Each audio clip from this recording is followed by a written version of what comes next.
All right, y'all. Welcome back to another episode of We Need to Talk. This is episode 414, and I have despite technical difficulties and so on and so forth, symbolic of overcoming, and making it through difficult times.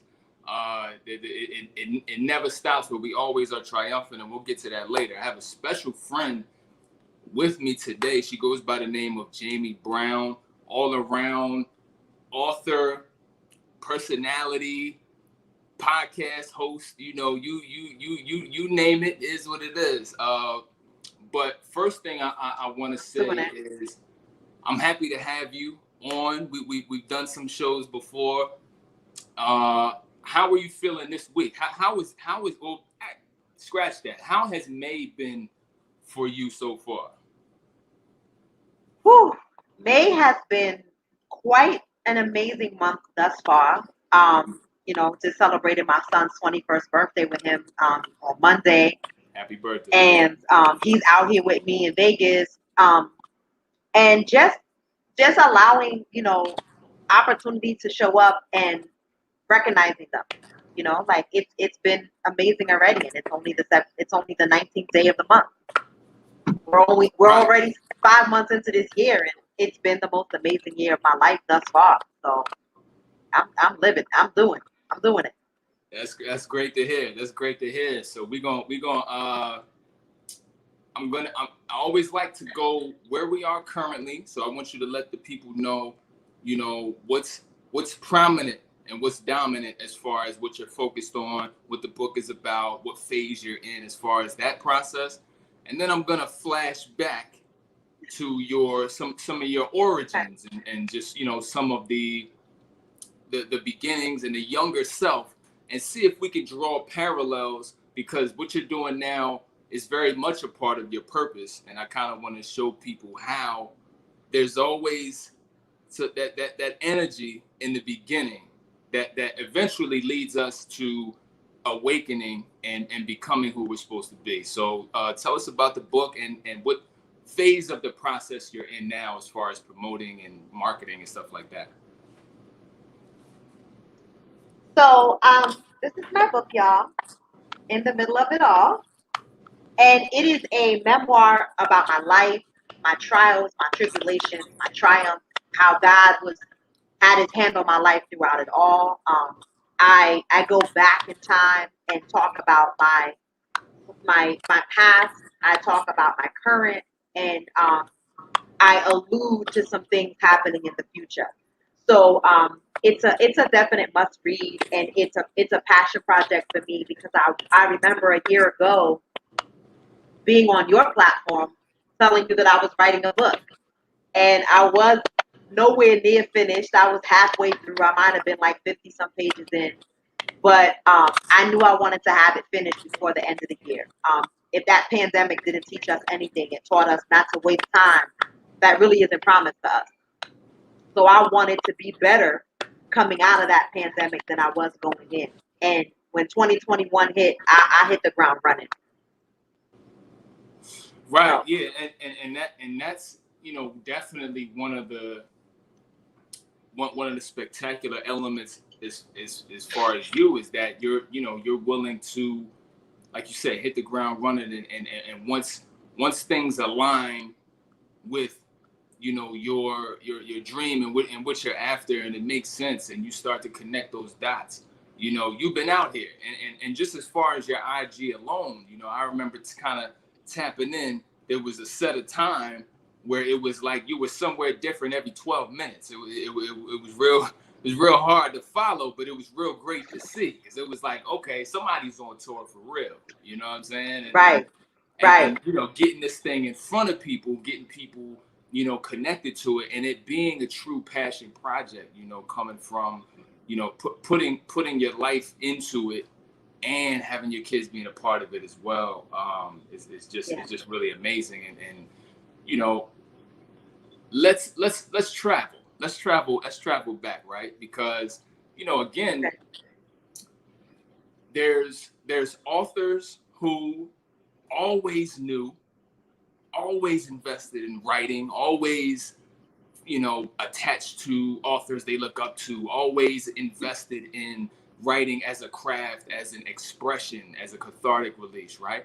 And then there's other people who are expressors, are you know, conduits, are able to put things out in a very motivating and inspirational way, who are able to convert life experiences, and who may never thought about writing a book until it made sense, until maybe things converged in a way for that to be an opportunity. So I guess Right. we'll see now which one you were. Tell us about like little Jamie. What were you into? What were So you doing? What was the vibes? little Jamie was always a writer. I would write Oh, poems. okay. I would write short stories. Mm, When I got to college, I won an award and a trip because of a writing piece that I did. I had one of my poems published in a book um, oh, at you know early on in my 20s, and I've always like writing has always been cathartic for me. It's always been my way of um, just escaping and reading. I was reading at 3 years old.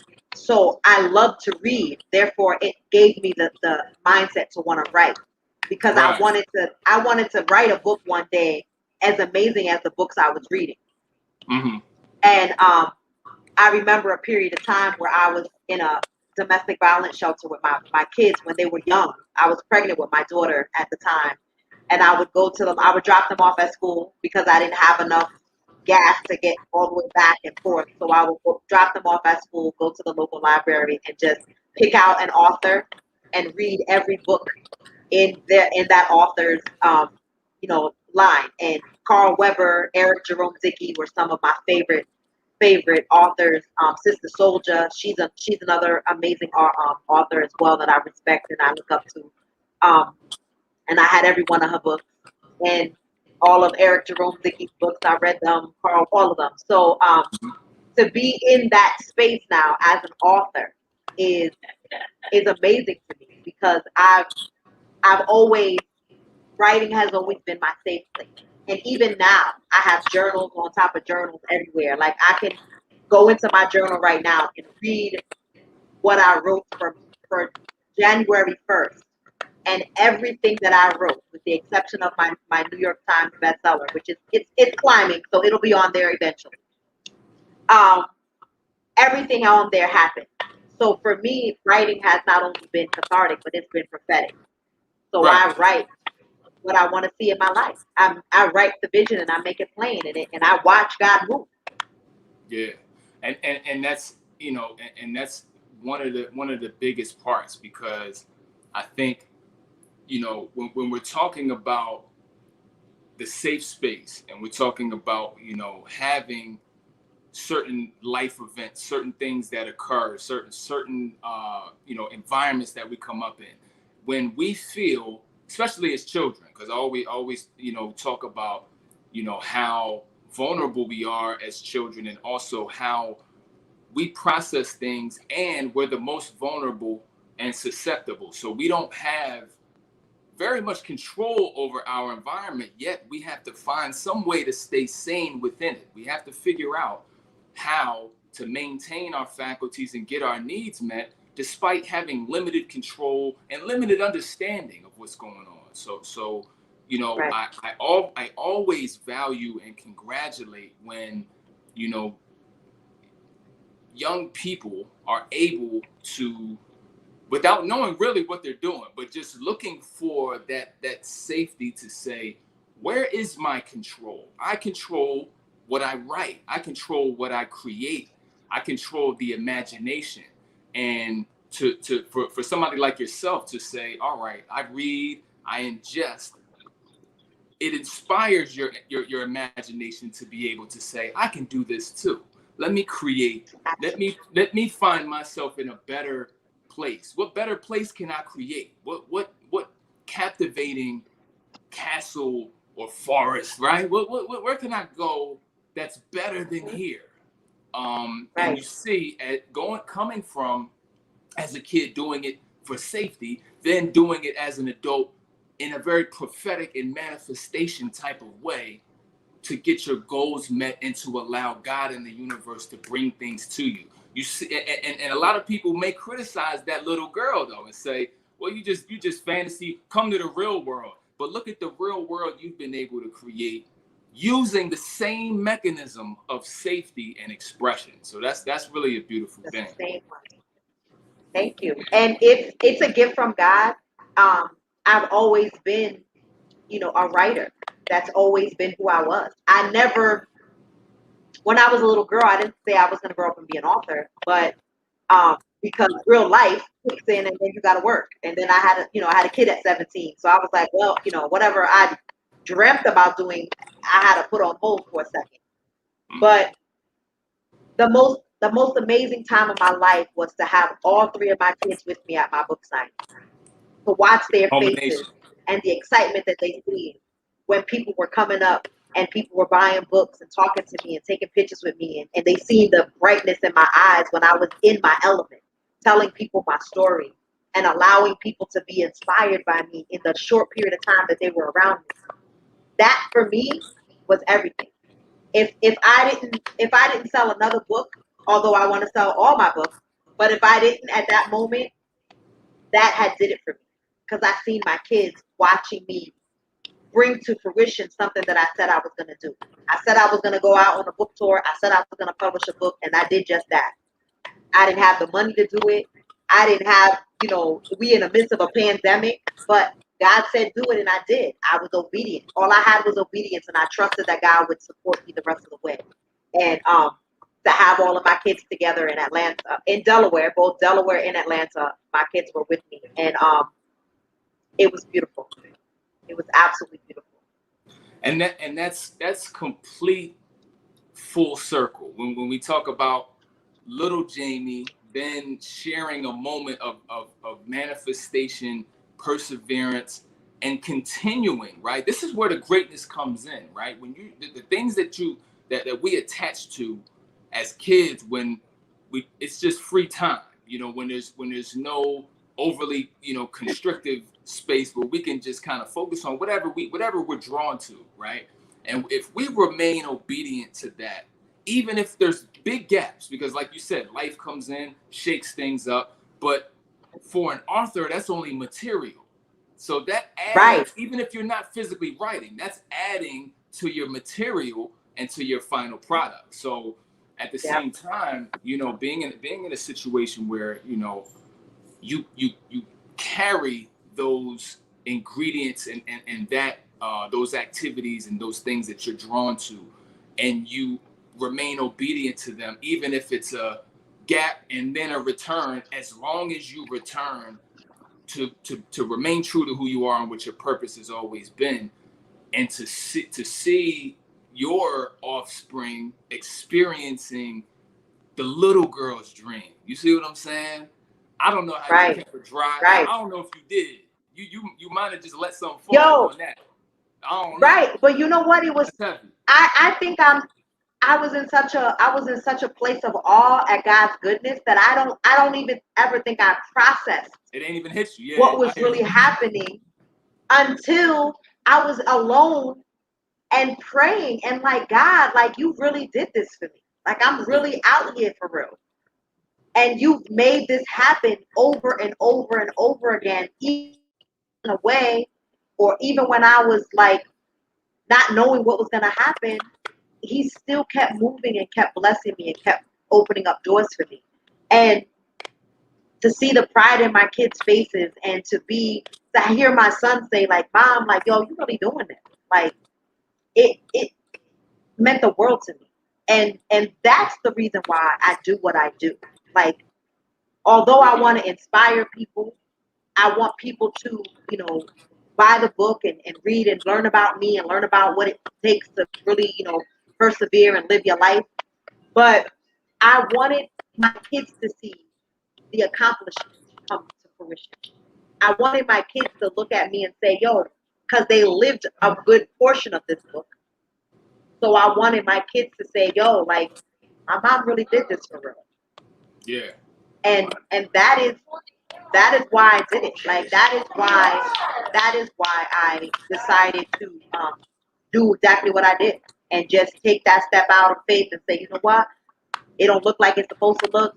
My bank account ain't full.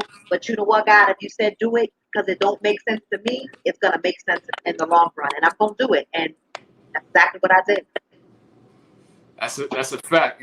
And speaking on being obedient and fearless at the same time, let's go into the dating, right? Let's go into the dating sphere because, you know, again, this is a dating platform. And one thing that I always, you know, try to drive home is that when we operating in the space of dating from a fear-based standpoint, we will always lose. We always end up connected with the same types of individuals that bring out the worst in us. We remain connected with that similar energy that we find in each partner after partner. And our partners are a reflection of how we feel about ourselves at that particular time, right? So the data's never wrong, even though, you know, hurt and brokenness express themselves through different people, different ways. The data's never wrong. So, you know, tell us how what you've learned, what you've maybe encountered, what you've learned, and then where you are now and how that information has manifested in your current space now, and as far as the dating is concerned. So for me, I was a broken people magnet because I was broken. So I continued to bring people into my life that were broken. Right. And over the years, each relationship got worse and worse because I didn't see the value in myself. So the people that I was allowing into my life didn't see the value in me either. And so it wasn't until I decided that I'm done here. My ex-boyfriend left me and went back to his wife. And I said, okay, God, I'm going to do this your way. For the first time in my life, I'm going to do this your way. I'm not going to allow my desperation, my neediness, my brokenness to keep making decisions for me. I'm going to do this your way. I'm going to heal. I'm going to break these soul ties that I kept bringing into my life. And I'm going to allow you to send me what your best is for my life. But not until I'm ready for it. And I embarked on a journey of celibacy and self-discovery. And I allowed God to heal me. And all of those places that I didn't want to realize, like some of the hardest things I had to do was like writing down every person that I ever slept with. Wow. Like I was like the nigga with the blue shirt from the club in 2003. Like I didn't even remember people's names, but it was something I had to do because it was a part of my life of breaking those soul ties and breaking these cycles of bad relationship after bad relationship, or just bad decision after bad decision, because all of these encounters weren't relationships. Yeah. And so in order for God to truly heal me, I had to dig down into places that I didn't even know existed or that were existing, and I was too busy pushing them down and filling them with other things to even address them. So I decided that in 2019, I was going to embark on this journey. And it wasn't easy, but it was so worth it.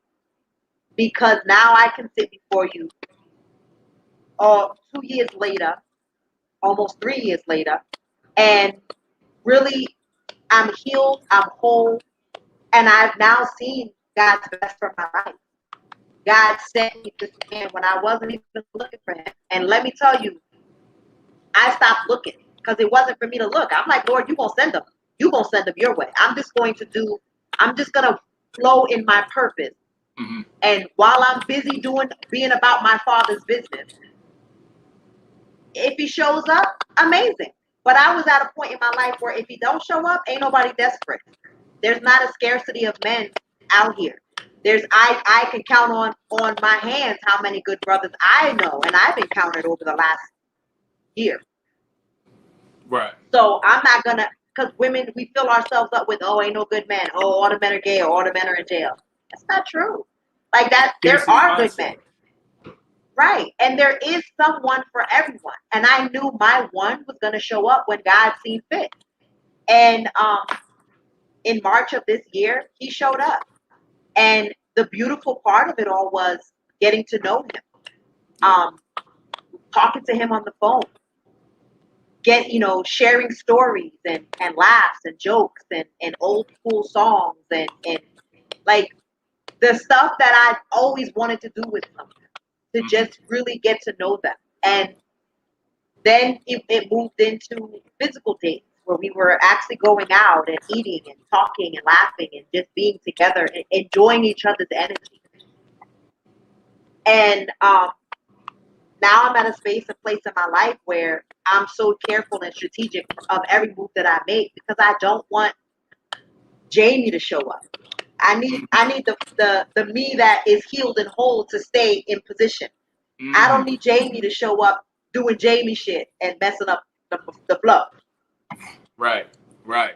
And that's the thing. It's like getting used to the throne. You know what I'm saying? Because one of the biggest, I will say, one of the biggest ironies or paradoxes when it comes to the universe and manifesting things is, in order to receive, you have to let go. And I think a lot of times for people, it's very difficult because letting go is symbolic of abandonment or connected to leaving. Letting go is a distance, creating distance between yourself and what you perceive as the final piece to complete you. And that's the mindset of somebody who has not yet fully healed as of yet, which is why I always, try to coach people to go towards the purpose while you're healing, you know what I'm saying? But go towards that purpose, because I never want to leave somebody, say, okay, stop doing this, let go, but then sit there and feel how bad it is. No,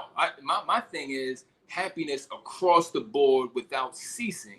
And when the person comes, they will add to the happiness you've generated, not be the sole provider and the sole creator of happiness in your life, because that's too big of a responsibility for any human being. Right, like true joy, like, and I thank you for saying that, Marcus, because this is another thing I wanted to point out. I was already walking in joy before this man showed up in my life. I had found inner peace. I had found the joy of the Lord, which became my strength over everything that I went through. Because happiness is only based on your happenings. What's happening in your life is going to make you happy. Like people keep saying, oh, I'll be happy when this is going on, when this happens. But you'll never be happy because nothing will ever be enough to make you happy, because you're looking for happiness to come from external things and not from something internal. And if you're not happy on your own, when that man shows up or that woman shows up, you're going to make them miserable. And you're going to send them packing because they can't make you happy. You got to come happy and whole all by yourself. What draws this man to me is the fact that I can still smile in the face of adversity. What drew this man to me is all that I had been through, but I didn't look like what I was going through. What drew this man to me was the smile that I had on my face was not just painted on. It was a real, true smile from the inside. That's what drew him to me. Right. Not me trying to grasp straws, trying to find happiness in a person. Right, and I told you this before too. Just being like, watching the lives that you do and things like that. Just even in the past, nobody would know what you've gone through or what you were currently going through unless it was disclosed. It's not something that's worn, and that's not to say that you were suppressing or numb. That's to say that you were finding the joy in spite of and despite what was going on, because that in essence is claiming the change. Because if we're happy now and there's chaos going on, that means that I'm accepting the peace now when it's chaotic, and I'm accepting the future peace that is to come, that I'm experiencing before it happens, because I know without a doubt that it is coming, that I do deserve it, that it will be there, and I'm part of energetically bringing that. And I'm bringing it, right? I'm bringing the peace, because the one jewel nugget that you dropped on me a while back was, we can't be his peace if we're in pieces. Mm-hmm. So I had to not be in pieces, because I not only needed to be his peace, but I needed to be my own peace. I needed to come with the peace. When people seen me, they knew peace was coming. Mm-hmm. They knew what chaos wasn't coming with me. Peace was. So it didn't matter where I was at, if I was living in a homeless shelter, or I was living in a mansion. Peace was coming with me, because the peace that I have isn't based on my circumstances. The peace that I have is based on what God said about me and what he said he was going to do for me. And that's what I was resting in, because I trusted the God that I served. I said, okay, Lord, I know it don't look like what it's supposed to look like right now, but I have faith that you're going to do what you said you're going to do. And that's what gave me peace. That's why I could smile living in a homeless shelter. Not that I liked being in a shelter, not that I enjoyed those circumstances, but I knew a better day was coming.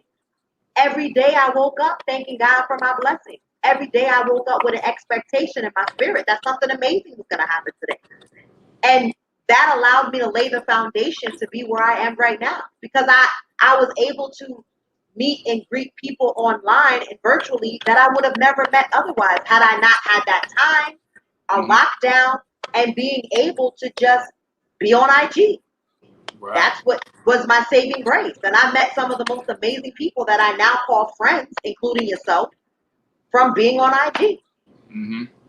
And I think that's one other parallel that we have as well, is the focus on not what isn't right, but what is available, what is going right, where we can be of help, where we can connect, right? Because, you know, when the pandemic first hit, it was like what we were inundated with is what's being shut down, what's being taken away, what's shifting in a negative way, who we're losing physically from the planet, right? So it was a whole lot of loss, shutdown, constriction, confinement, limits, 8 p.m., 7 p.m., can't go outside, can't go to the grocery store between these hours, people outside, you know what I'm saying? So it was a projection of how much we're losing the ability, because even around then I was doing in-person workshops. I had just started this series. I booked a bunch of venues.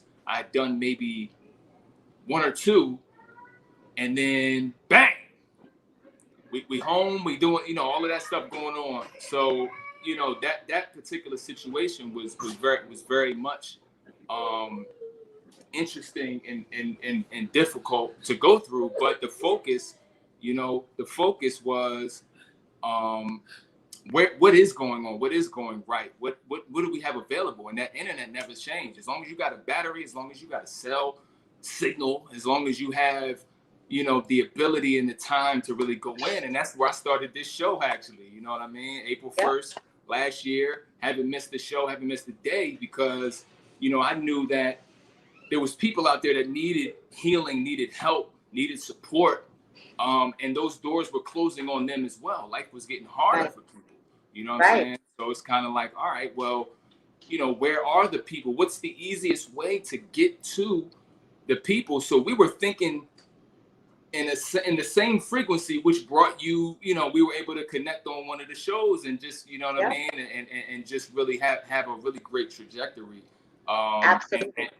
And you've gone on to do really, really amazing things, you know, in the process, and continue to, you know, to be great and to be happy and to allow everything that happiness brings, right? Because you know what it's like when it's not like that. You've lived enough to know, enough experiences to know when it's not like that. And then I can guarantee you without a shadow of a doubt that that's not where you want to go again, you know? Right.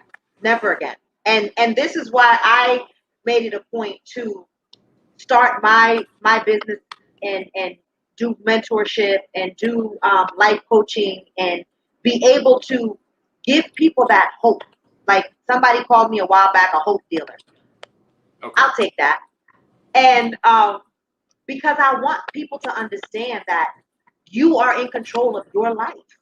You Yeah. can create the life that you want for real. And that's not just a slogan that somebody slaps up so they want to sell a bunch of tickets. You Word. can create your own life. And it starts by how you think and what you say. And the moment, because no matter where I was in my life, whether I was sleeping in my car, I was in a 3-bedroom house, or at a shelter, my confession never changed. I Right. never not knew who I was in Christ. I never not spoke that word over my life. And I spoke things that were not as though they were. Even when I was at my lowest, my confession never changed because I knew that it may not be happening right now. And I don't like what I'm feeling. I don't like being in this position. But what I know for sure is that my God is still in the blessing business. And if it's not happening today, it's going to happen. And now, a year later, I can look back on my life and see that God did exactly what he said he was going to do. But it wasn't because he just decided to throw me a blessing. I had to do the work. I had to do the work. I had to get my mind right. I had to get my spirit together. I had to get my health together. I lost 75 pounds since 2019. Like I made sure I took care of myself first because I wanted to make sure that I was at my greatest self. When this person showed up to find me, my purpose showed up to find me, I was going to be my very best self meeting it. And I feel like women and men too can get so consumed with when am I going to have somebody that they forget you already have somebody and that somebody is you. Show up for them first before you expect somebody else to show up for you. And I showed up for myself. And I'm reaping the benefits of that. For sure, for sure, and you know, again, like I always tell you, you know, it's a testament of what can come from the journey when we're willing to let go and work in conjunction, you know, as opposed to kind of moving on, what do they say, our own understanding, or moving based on the fears of before and things like that, but rather moving with the acceptance that we deserve better and we will experience better and better is coming. So let me make better in here first and let everybody else catch up. You see what I'm saying? And everything starts to restructure, and you're now living what you were writing about. You're now living what you were thinking about. You're now living what you were envisioning prior to, and you know what that can do in the reality of your actual life. So where can people get the book? Where can, you know, I see the IG up there, they can get in tune with you. You know, let people tap in, let them know how to get it. So you can get the book on Amazon. It's $30, and just go on Amazon.com and look for In the Middle of It All. You can't miss it. You see these big, beautiful eyes on the cover. And you know, you can follow me on IG at officially Jamie B. I do a lot of amazing shows. I have Girl Chat Friday every Friday night, and it resumed for the first time last week after my book tour. Tonight I'm doing an interview with old school hip hop artist that's reinventing himself, Tragedy Gaddafi. So I do a hip hop series as well on my show on Monday nights. It's called Think Light Talk Heavy, and I just pay homage to classic hip hop. And I've been able to, and I look back over my last year of interviews and all the people that I was able to have on there, and I was so grateful to be able to have interviewed the late great Prince Marcus Lee, and to have that conversation and to have that live that people can go back and look at and say, wow, like, you know, he did so much, and I've learned so much about him. And just highlighting people that may have otherwise been lost in transition. You know, we moved into a different, you know, aspect in our lives digitally, and a lot of our old school artists kind of got lost in the shuffle. Yeah. And I wanted to create a platform where we highlighted them and we gave them their flowers while they were still here, especially in the light of losing DMX and Black Rob and Shock G. I wanted to be able to give these brothers their flowers. So I was so grateful that I was able to give Prince Marcus his flowers. I was so grateful that I was able to meet Rakim and give him his flowers in his face. Like, I'm still tripping off of that. but I want to get him on the show as well, and because he's he's an icon, he's a legend, Yeah, for sure. and There's no doubt. we gotta covet these dudes. They're getting older, and the one drawback of getting older is watching people that we grew up admiring pass away. And so I want to create a space where we can pay homage to them. We can learn more from them because people are more than just the songs that they put out, and learning the background of how they started, and all the intricate details that people may not always know. So I'm doing these interviews from a standpoint of a fan as well as a hip hop connoisseur. Right, right, right. No, that's incredibly dope. And like you said, they I'm like you in this way as well. Like I like to know who's behind all of this, right? What are the inner workings, the decisions you made, the things that may have shifted you, right? Because again, being in hip hop again, depending on the era, some people didn't talk about themselves a whole lot. It was more so just about the imagery and sort of that masculine, that street vibe, and not really confessional as on the music side. So like to be able to kind of give your flowers, as well as give some understanding to a different side of a lot of these legends. You know what I'm saying? It's definitely important. Right. And like attracts like. So your greatness is now leveling with theirs, and there's a reason they feel comfortable with you. There's a reason they feel connected enough to be able to hop on the show. So congrats to that, and I'm glad that's back. Traj is somebody I gotta check that replay. You know what I'm saying? I definitely Yo, he's dope. He was on Drink Champs recently. Like yeah, because Noriega is his dude. Nori, right? Exactly. Yep, Nori's his dude. My guy when it comes to just 98 and his solo project, his first solo, and just everything he's been able to do with Pharrell. So this is deep Queens, just family tree of hip hop. You already know. You already know. Like, man. So like he coined the phrase "Illmatic" in his 1988 song. And later, years later, Nas would go on to make that an album and use that exact phrase because, and another Queensbridge, icon. So like, I'm excited. I'm excited to talk to him and to have, for him being my first interview out the gate, coming back. I'm looking forward to it. Like that's big. That's big talk. That's big talk. So as usual. Great vibes, great progress to hear. Always great to hear new milestones for you, and new awakenings, new breakthroughs, new manifestations, new levels. And again, it can be dizzying. It can be, kind of crazy just as you go up that ladder. But again, this is the future you've already claimed. So take it in stride.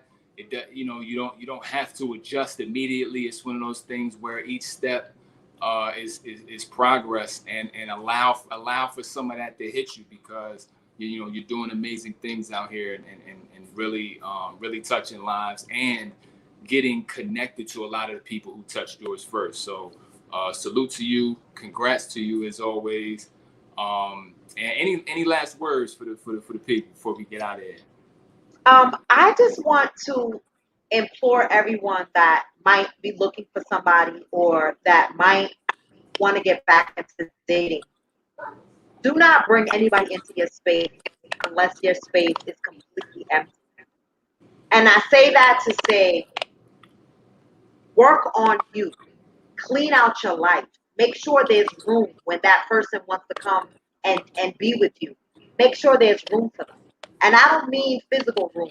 I mean emotional and mental room, because it's so important to when if you waiting for God to send you something, and even if you don't believe and you just waiting for the universe to align you, your vibration's got to be high enough to even reach the person that is naturally for you.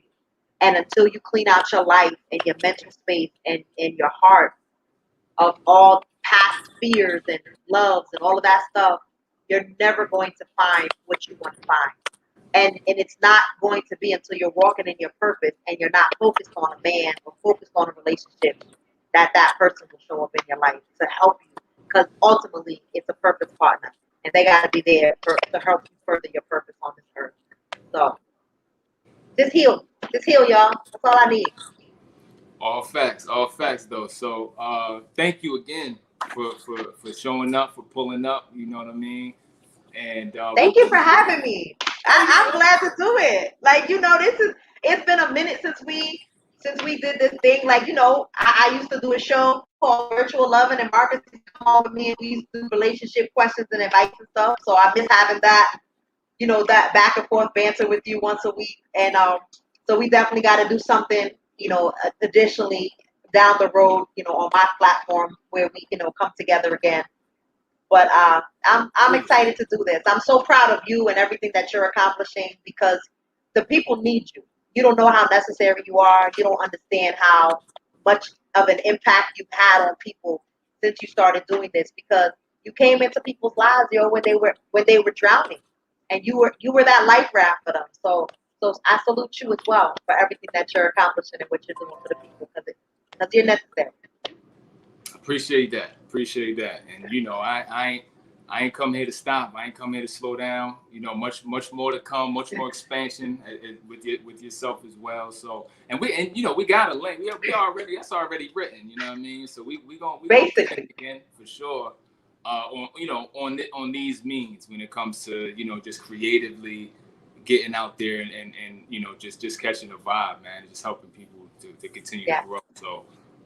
Thanks again. So the door is always open, and have a great rest of the week. You too, baby.